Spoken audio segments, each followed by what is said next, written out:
गसाइगाव खुंनाय इउपिपिएल दोलोनि मेलाव रोजा रोजा सुबुंनि बाना।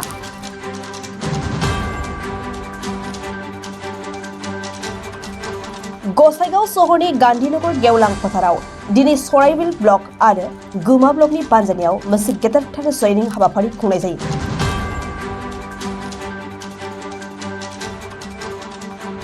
दिनैनि बे गेदेरथार जयनिं हाबाफारियाव गासै 5,000निबो गोबांसिन बिपिएफ, कंग्रेस आरो एआईइउडिएफ दोलोनि हेफाजाबगिरिफ्रा जयनिं जाफैनायखौ नुनो मोननाय जादों।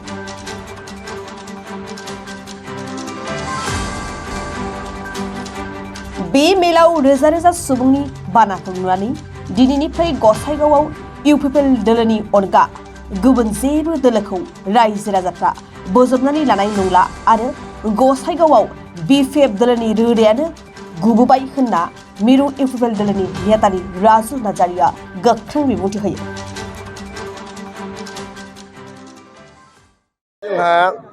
गसाइगाव सब डिविजननि सिङाव इउपिपिएल गसाइगाव डिस्ट्रिक्टनि सिङाव गुमा आरो सराइबिल मोननै ब्लकनिफ्राय 20,000निबो बांसिन सुबुंफोर बेवहाय जमा जादों आरो 3,000निबो बांसिन बिपिएफ, कंग्रेस आरो एआईइउडिएफनि मावथिफ्रा जोंनि इउपिपिएलआव दिनै जगदान जानानै दिनै जोंनि इउपिपिएलनि नीति आदर्श लोगोसे प्रमद बर' सारनि दैदेननाय बिटिआर सरकारनि सायाव बिसास फोथायनानै प्रमद बर' सारनि सेल्फ हेल्प ग्रुपनो 75,000 होनायखौ, प्रमद बर' सारनि 1 लाखनिबो बांसिन न'खरनो हा होनायखौ, प्रमद बर' सारनि अरुणोदय होनायखौ, प्रमद बर' सारनि 2 लाखनिबो बांसिन न'खरनो न' होनायनि अनसाय बिथांखि गियान सोरां होनायनि आरो गोबां बेबायदि मोजां बिथांखि लानायनि मिशन बड'फा सुपार 50 मिशन लानायनि गासैखौबो बिसास खालामजानानै मोजां मोननानै दिनै 20,000निबो बांसिन मोननैल' समस्तिनिफ्राय सराइबिल आरो गुमा समस्तिनिफ्राय बाहाय ज' जादों आरो बेयाव गुबुन हान्जाखौ जिर' खालामबाय दिनै गसाइगाव साब डिभिजननि सिङाव